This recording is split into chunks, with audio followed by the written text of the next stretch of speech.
The insurance world is in turmoil. Today, we're exploring the complex reasons behind the crisis brewing in the insurance sector and what it means for you.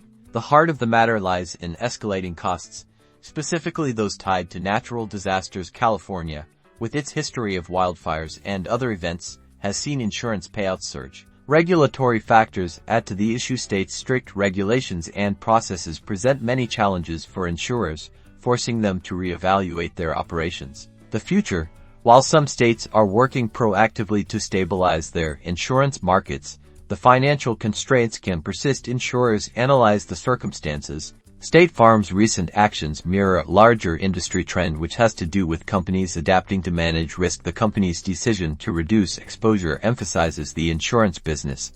These insurance changes signal the demand for risk management. To navigate these changes, homeowners' vigilance and review of insurance policy details is critical.